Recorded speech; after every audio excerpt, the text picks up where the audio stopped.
Hello, my dear learners. Welcome to your science class. In this class, we will see the chapter number first of your book, that is about the world of microbes. That means यहाँ कुछ microbes, microorganisms से related चीजें होगी.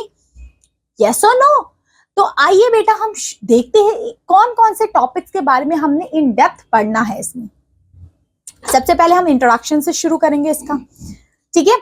उसके बाद देखेंगे क्या है इनके माइक्रोब्स के ग्रुप्स, कौन कौन से ग्रुप्स में ये डिवाइडेड है, माइक्रोब्स होते क्या है, फूड प्रिजर्वेशन क्या होता है, ठीक है. ये कुछ टॉपिक्स हमारा रहने वाला है. तो आइए शुरू करते हैं हमारे इंट्रोडक्शन से.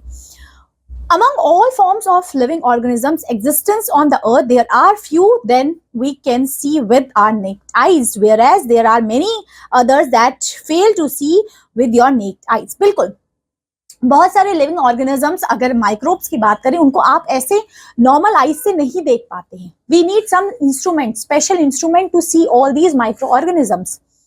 These living organisms that we fail to see with your naked eyes, it's called microorganisms. ये वही microbes है, ये वही microorganisms है जिनको हम अपनी normal eyes से नहीं देख पाते. We need microscope, we need some other instruments for that if you want to see it. Okay?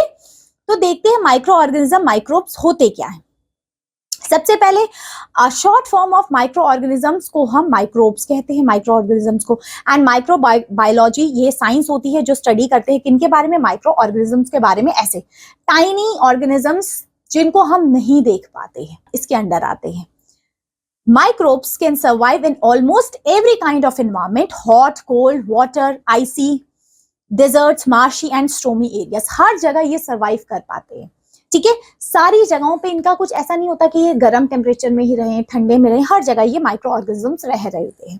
Not only they are present in the human body and also in decomposed organic matters. Some microbes live in parasite on the bodies of other living organism. हमने पढ़ा था parasite जो दूसरे living organisms की body में जाके रह लेते हैं, तो ये भी माइक्रो ऑर्गेनिजम्स कर लेते हैं. Generally the body of microbes is covered with a hard covering called the crust. Of course इनकी जो बॉडी होती है ये कवर्ड होती है, जैसे हमारी बॉडी स्किन से कवर है. सो आइए देखते हैं कॉमन फीचर क्या होते हैं इन्हीं माइक्रो ऑर्गेनिजम्स के. सबसे पहला हमने देखा most microbes can survive in all the environment like hot, cold, salty, sweet, sweat and sulphuric. Means कैसा भी एनवायरनमेंट हो ये वहां पे सर्वाइव कर लेते हैं. इनकी ये एक पहचान है, they can able to survive in any of the atmosphere. Next, most microbes can reproduced of its own. ज्यादातर माइक्रो ऑर्गेनिजम्स अपने आप में रिप्रोड्यूस्ड करते हैं. Most of but some of them can grow after attaching themselves to the other organisms called parasites. ये तो हमने पढ़ा ही था अपनी प्रीवियस क्लास में, ठीक है. Microbes can very tough and so they can survive in extreme condition or extreme climate like heat, cold and moisture. इनकी जो स्किन होती है ये बहुत टफ होती है, ये सर्वाइव कर लेते हैं एक्सट्रीम से एक्सट्रीम टेम्परेचर में. Most microbes are useful to us as survive. ज्यादातर माइक्रो ऑर्गेनिज्म यूजफुल होते हैं हमारे लिए. Most microbes cause diseases like cold, fever, malaria, skin trouble, ये सारी डिजीजेस होती है. फिर आगे बात करें चीफ ग्रुप्स माइक्रोब्स के, कौन कौन से ग्रुप्स है, कैसे हम ग्रुप्स में डिवाइड करते हैं. सबसे पहले इनके ग्रुप्स है bacteria, fungi, algae, protozoa, viruses. ये सारे के सारे माइक्रो ऑर्गेनिजम्स के ये 5 प्रकार के ग्रुप्स यहाँ पे मिलेंगे. Out of which viruses are the tiniest as they have no cellular structure. Of course सबसे छोटा इनमें से आपके कौन है, आपके वायरसेस है, ठीक है, जो इन पांचों में से, इन पांचों ग्रुप्स में से सबसे टाइनिएस्ट है. They thrive on their cells of the other living organism. Common diseases like cold, cough, influenza, etc. are caused by the viruses. हमें पता है कोल्ड, जो खांसी जुकाम, ये वायरसेस जो बोलते हैं ना, वायरल फीवर हो गया. Viral means that fever that is caused by the viruses. Okay. और कुछ डिजीजेस है आपकी चिकन पॉक्स, पोलियो, ये भी वायरसेस से होते हैं.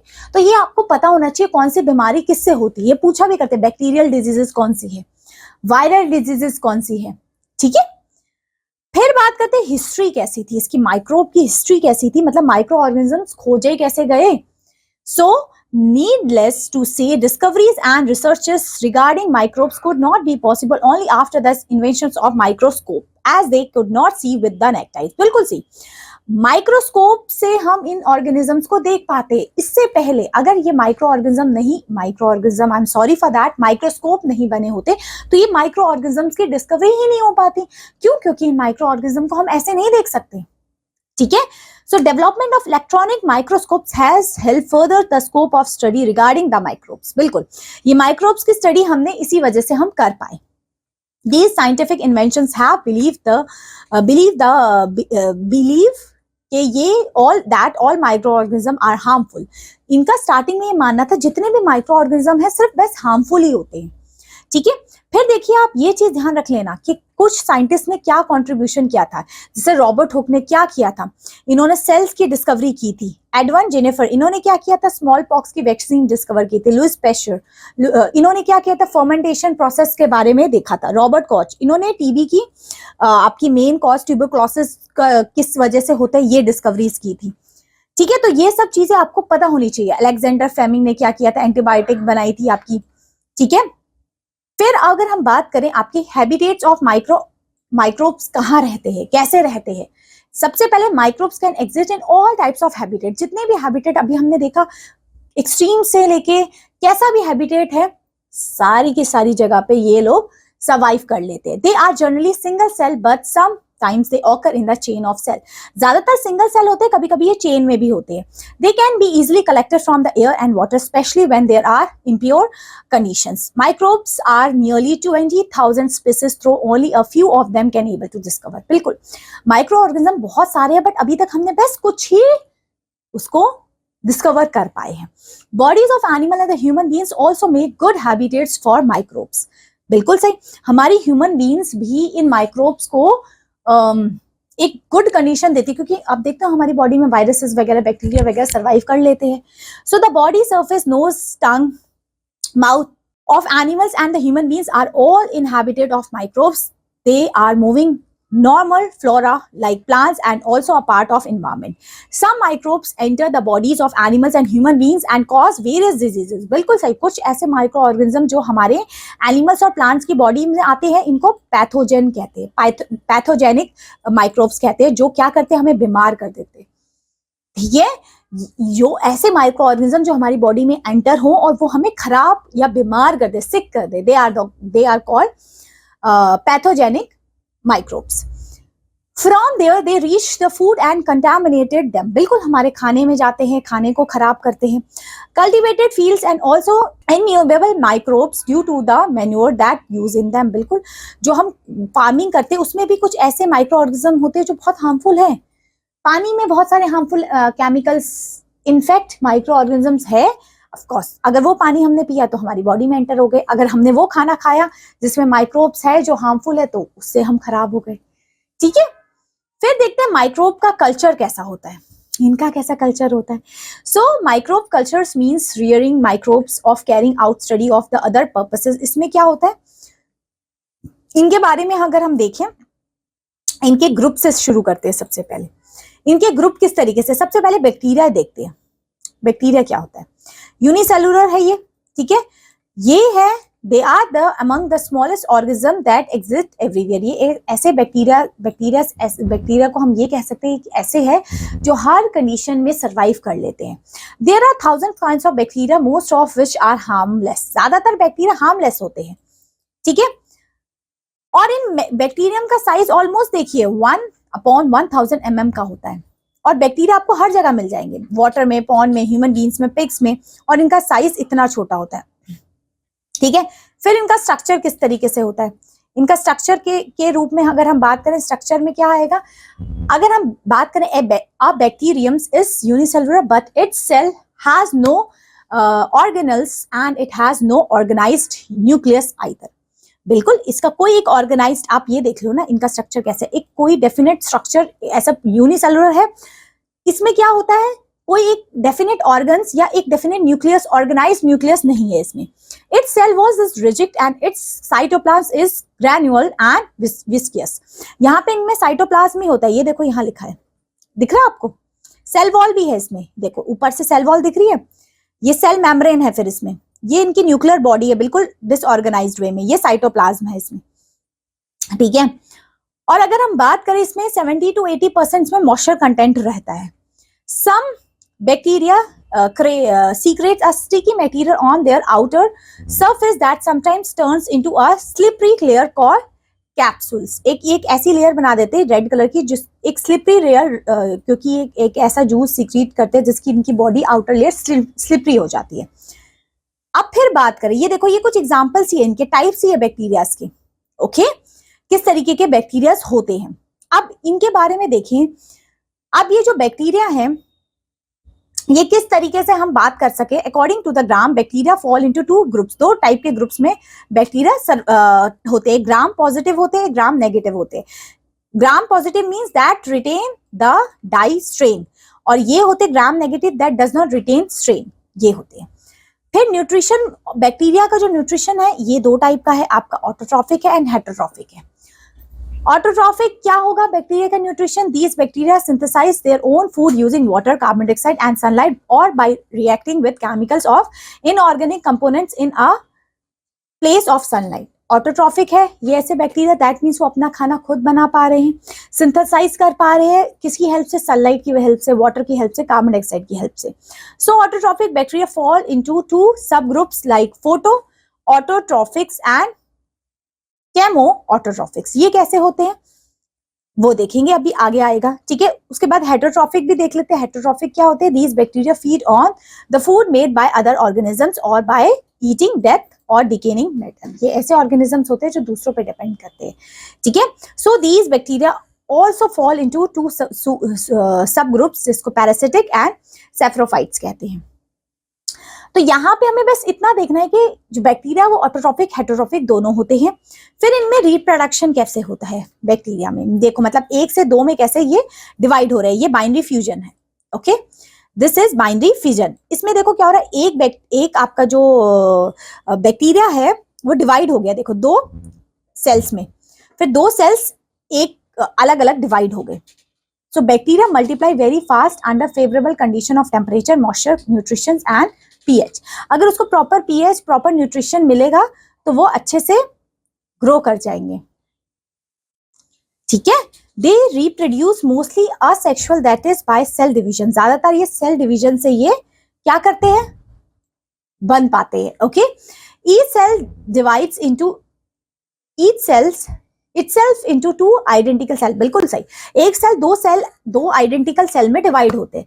This phenomena is called binary fusion that enables them to double their numbers in 20 minutes. देख रहे हो, ये अपने नंबर्स को डबल कर लेते हैं इन जस्ट 20 minutes. ये रिप्रोडक्शन इस तरीके से करते हैं. इसका ही बाइनरी मीन्स 2 में हिस्सों में डिवाइड करते हैं ना, 2 सेल्स में डिवाइड हो जाते हैं. इन अनफेवरेबल कंडीशन, देखिए फेवरेबल कंडीशन होगी तो वो इस तरीके से अपना असेक्सुअल रिप्रोडक्शन करेंगे.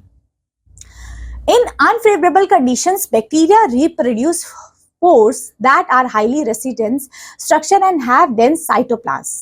ठीक है, some bacteria reproduce sexual as well as कुछ सेक्सुअल, कुछ सेक्सुअल रिप्रोडक्शन करते हैं. अब हमारे लिए बैक्टीरिया हेल्पफुल क्यों है, इसलिए हेल्पफुल है. Bacteria are very helpful. सबसे पहले ऐसा बैक्टीरिया जो कर्डिंग में हेल्प करता है. The curding of milk is facilitated by using the bacteria called lactobacterius. देखो लैक्टो मीन्स होता है दूध, जो कर्ड में बैक्टीरिया होता है. ऑफ कोर्स दूध कर्ड से बन पा रहा है, that's because lactobacterium. Okay, how curd is made, curd दही कैसे बनता है. So have you ever imagined how milk turn into curd? कभी सोचा है मिल्क कर्ड में कैसे बनता है? Why magic happen? ऐसा मैजिक क्यों होता है? It is actually the magic of bacterium. ये बैक्टीरियम की वजह से होता है which converts milk into curd. ये ऐसे बैक्टीरिया, अगर ये बैक्टीरिया नहीं होता तो मिल्क कर्ड में कन्वर्ट ही नहीं हो पाता. ठीक है, सो लैक्टोबैक्टीरियम, कौन सा bacterium? Lactobacterium is responsible for curding the milk. Milk को कर्डिंग करने के लिए लैक्टोबैक्टीरियम चाहिए. When curd is added to the milk, the lactobacterium grow and it converts milk sugar called lactose into lactic acid. Lactose lactic acid में ये convert हो जाते हैं. This thickness, the milk is formed. Of course, ये lactobacterium की वजह से ये milk thick हो जाता है, जिसकी वजह से वो curd में convert हो जाता है. किसमें? कर्ड में, दही में. This bacterium grow fast in the warm milk. Warm milk में ये बैक्टीरिया जल्दी ग्रो करते हैं. तभी देखते हो ना थोड़ा सा गर्म दूध में उसमें करके उसमें हम दही को करते हैं, ठीक है। This is why when the curd thickness we put it to the cooler place like refrigerator. If we do not do that, the curd become so due to the extra growth. बिल्कुल, तब हम इसलिए दही को fridge में रखते हैं अगर वो गर्म हो जाएगा तो ज्यादा, क्योंकि ये बैक्टीरिया ना वार्मर टेम्परेचर में ग्रो करते हैं. टेम्परेचर थोड़ा सा अगर क्या होगा, वार्म होगा, गर्म होगा, तो ये बैक्टीरिया ज्यादा ग्रो कर जाएंगे, तो मिल्क क्या हो जाएगा, ज्यादा खट्टा हो जाएगा. कभी कभी मिल्क नहीं, आई एम सॉरी, कर्ड खट्टा हो जाएगा, ठीक है. तो इसलिए हम इसको फ्रीजर में स्टोर करके रखते हैं. फिर आगे बात करते हैं और कैसे हमारे लिए बैक्टीरिया यूजफुल है. तो कर्ड में, दही जमाने के लिए बैक्टीरियम चाहिए होता है. Bacteria living in the intestine of the herbivorous animal such as cow and buffaloes are those that help in breakdown of cellulose and makes the digestion of food simpler. Of course यहाँ पे bacteria जो है important होता है digestion के लिए. Cow वगैरह के लिए हमने पढ़ा था, काउ वगैरह के लिए काउ में जो डाइजेशन हो पाता है just because of bacteria. Then उसके बाद और किस लिए हेल्पफुल है bacteria? Are the cleaning agent on the earth. Cleaning agent है वो कैसे? They decompose the dead organism and dispose the earth on the unwanted material. This is not only clears the earth but also provide back nutrition to the soil. बिल्कुल, ये हमारे decomposition में help करता है bacteria, है ना, चीजों को डिकम्पोज करता है. नेक्स्ट है nitrogen fixing bacteria present in the root nodules of some plants like peas, beans, grams etcetera fix the nitrogen present in the atmosphere in the soil which is very important for the growth of crops. बिल्कुल, nitrogen fixing करता है जिसकी वजह से nitrogen का circulation होता है, plants की ग्रोथ हो पाती है. Next, bacteria is also decompose the waste matter found in the sewage lines and water supplies. Bacteria decompose करता है जो waste material को. The action of bacteria on excreta of cow and buffalo result in the production of biogas called methane. Methane बनाने में bacteria का बहुत important role है and कुछ मेडिसिन बनाने के लिए भी हम यूज करते हैं बैक्टीरिया को. तो यहाँ तक हमने यूजफुल देख लिया कि बैक्टीरिया कैसे यूजफुल था. अब हार्मफुल बैक्टीरिया कौन कौन से होते हैं जो हमारी बॉडी के लिए हार्मफुल है? Some bacteria cause diseases like cholera, leprosy, diarrhea, pneumonia, TB, typhoid, and whooping cough. Some of the bacteria produce toxin poison that leads diseases like tetanus, botulism. That is dangerous diseases caused by poisons producing in anaerobic bacteria in improper canned food. है ना, ये कुछ ऐसी बीमारियां होती है जो bacteria cause करता है. इसी की वजह से हमें वैक्सीन, एंटीबायोटिक्स चाहिए होती है ताकि वो हमारी बॉडी में इन बैक्टीरिया को रिमूव करते हैं. तो हमने ये बैक्टीरिया पढ़ लिए. फर्स्ट पार्ट हमारा क्लियर हो गया. अब हम फंगी के बारे में देखते हैं. फंगी भी माइक्रो ऑर्गेनिज्म का पार्ट है. सेकंड पार्ट बैक्टीरिया फर्स्ट था. फंगी क्या है? फंगी ऐसे ऑर्गेनिज्म होते हैं जिसमें क्लोरोफिल नहीं होता है, मतलब ये अपने आप खाना नहीं बना सकते. हमने पढ़ा था आपका फूड कैसे खाना बनता है. फूड और खाना तभी बनेगा जब उसमें क्लोरोफिल होगा, तभी ऑटोट्रॉफिक न्यूट्रिशन फॉलो होगा. अब फंगी में क्लोरोफिल ही नहीं है तो वो खाना अपने आप नहीं बनाएगी. अब इसका हैबिटेट कैसा होगा, कहाँ रहती है ये? Fungi grow best in dark most area. देख रहे हो ना आपने, जैसे दलदली पानी के ऐसे डार्क प्लेसेस में, मोस्ट वाली दलदली मॉइस्चर वाली जगहों पे ये ग्रो करते हैं. मॉडरेट टेम्परेचर चाहिए इनको. देयरफॉर हम फंगी वगैरह लग जाती है, वो कहाँ लगती है? जहाँ पे सीलन वगैरह होती है ना, गीली जगह, गीले शूज, डैम्प शूज में, डैम्प क्लोथ्स में लगती है. और इन्हीं का ही बिगर वर्जन है मशरूम्स वगैरह, यीस्ट वगैरह, इन्हीं के एग्जांपल है. फिर बात करें इनका स्ट्रक्चर कैसे होता है. Fungi are both unicellular and multicellular होते हैं, दोनों होते हैं. Multicellular forms consist of long thread called नाइफिस दैट ग्रो क्लोजर टुगेदर. ठीक है. फिर इनका न्यूट्रिशन किस तरीके से होता है? ये कौन सा न्यूट्रिशन? आपको ये सैप्रोफाइट्स होंगे, मतलब ये क्या होंगे, इनमें क्लोरोफिल नहीं होगा तो ये अपना खाना खुद से नहीं बना सकते, डिपेंड होते हैं. So some fungi such as mushrooms and moulds obtain their food from the किससे? डेथ एनिमल्स, प्लांट से. सो ये सैप्रोफाइट्स होते हैं.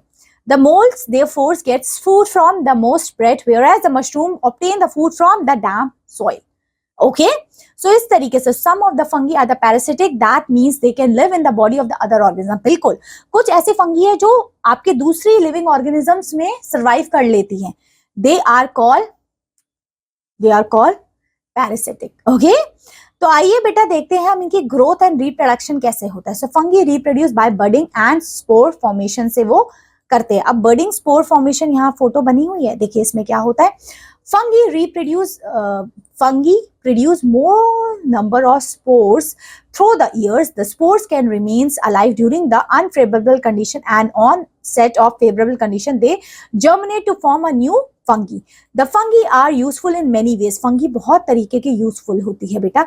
सबसे पहले हम देखते हैं fungi useful क्यों है हमारे लिए। fungi useful सबसे पहले हमारे लिए इसलिए है, fungi break down the complex dead animals matter and plant matter into the simpler compound and enrich the soil for the fewer plant. ये soil को उपजाऊ बनाते हैं। Then they return carbon dioxide to the air which plants use during photosynthesis. बिल्कुल सही। ये क्या करती है, कार्बन डाइऑक्साइड को रिटर्न करती है जिससे फोटोसिंथेसिस हो पाता है। Fungi like mushrooms and truffler are eaten as delicacies. Okay, fungi are used to give flavors to cheese में देती है। fungi destroy करती है हमारे कपड़ों को, मतलब fungi are milkweeds, destroy clothes, books, binding and even wood. ठीक है, फिर अगर हम बात करें इसमें यूजफुल फंगी के बारे में भी लिखा है, हार्मफुल चीजें भी लिखी गई है।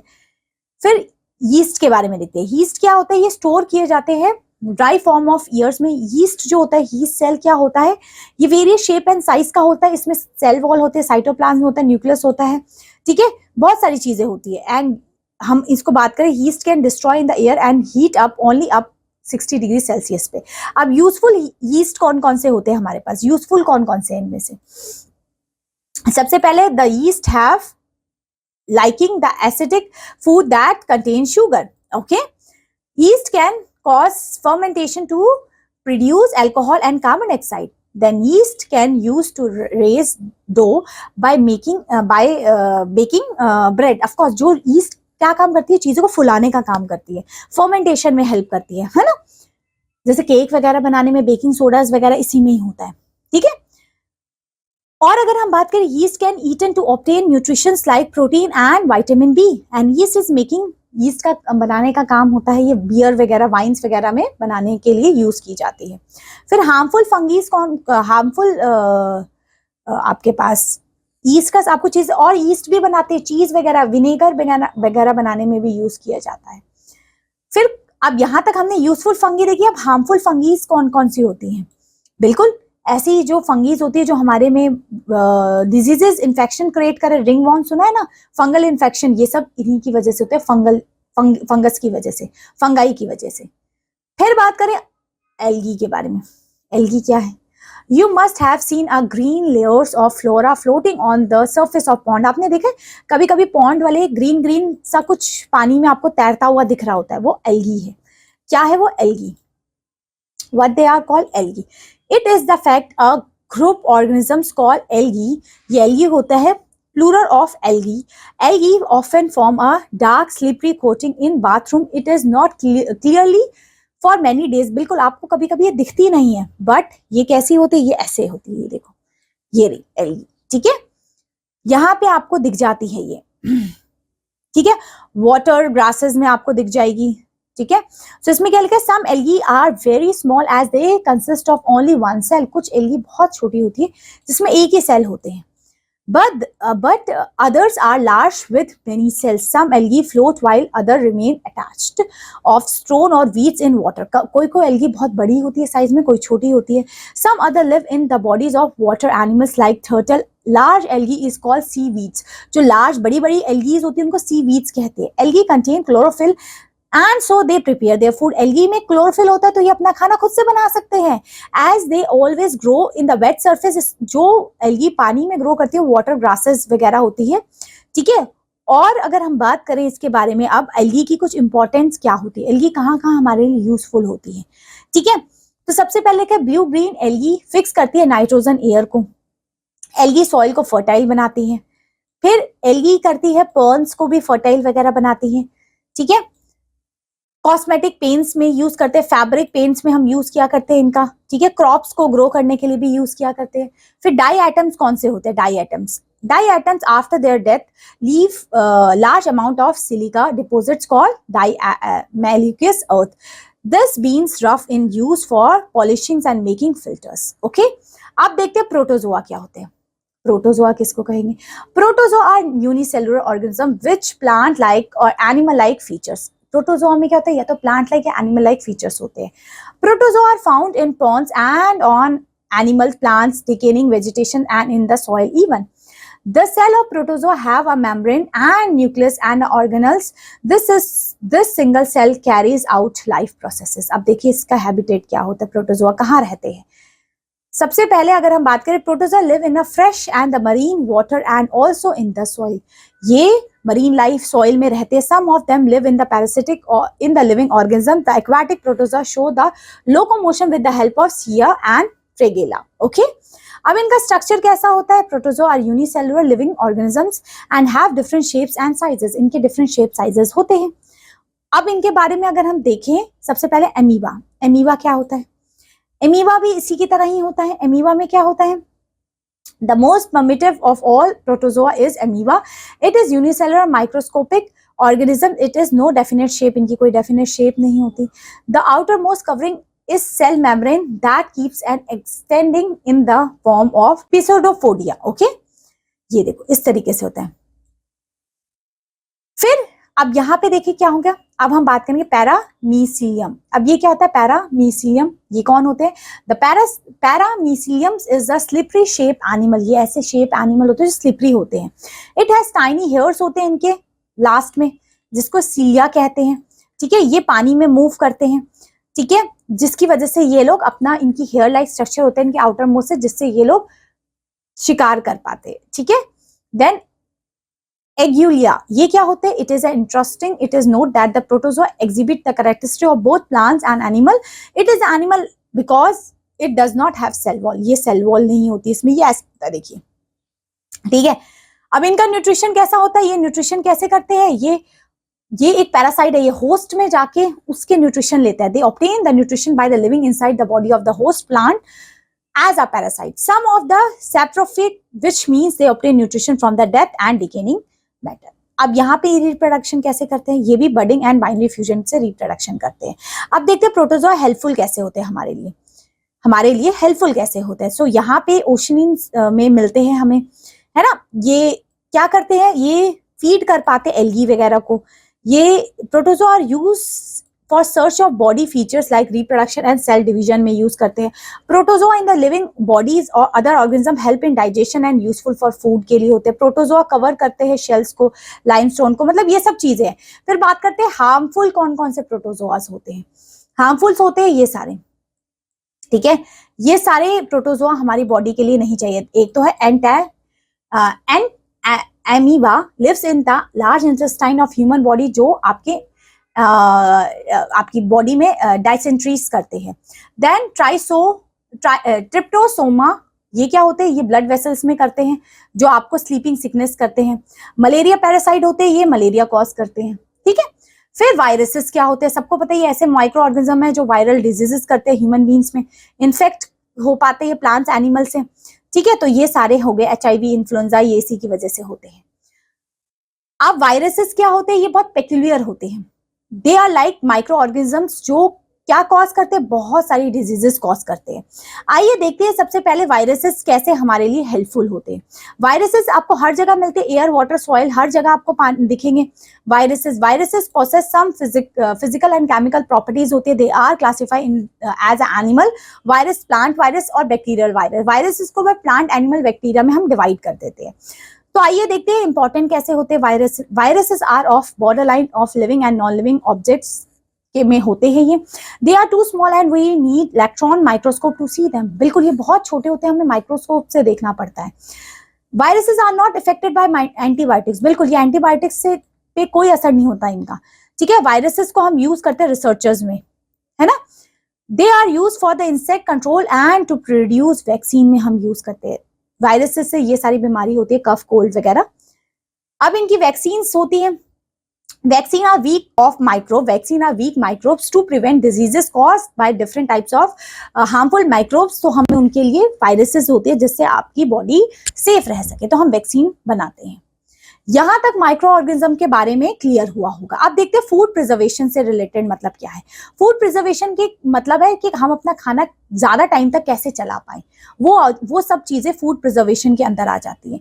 मींस कि अपना खाना हम क्या करें, जो पेरिशेबल गुड है, जो जल्दी से खराब हो सकते हैं, तो हम उसको क्या करते हैं, अलग अलग चीजों की हेल्प से स्टोर करते हैं, फ्रिज वगैरह में, है ना, ताकि वो हमारा खाना खराब ना हो सके।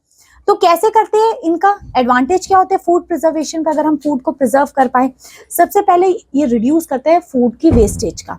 फिर availability of food supply specially out off season and food available through out the year. आपका खाना पूरे साल रहेगा, आपका फूड कभी भी क्या कमी नहीं होगी खाने की, ठीक है।